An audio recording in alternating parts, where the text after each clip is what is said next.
Ja, zdaj ataksij je veliko različnih, a ne. Moramo se zavedati, da nekaj so akutno nastale ataksije, ki pač se pojavijo ali ob nekem obolenju, po neki okužbi, ali so neki centralni drugi vzroki v smislu kakšnih tumorjev, krvavitev, kapi, vse to tudi seveda vidimo v otroškem obdobju.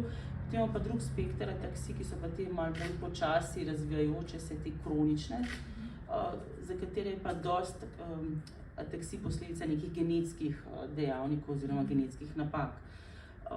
Vemo pa, da večinoma teh genetskih, teh kroničnih ataksij se ne kaže samo z znaki prizadetosti živčev v smislu težav pri hoji, pa koordinaciji, kar pač ataksija v osnovi je, ampak so lahko pridruženi tudi drugi simptomi in znaki in druge prizadetost ostalih organskih sistemov, srca, sluha, vida.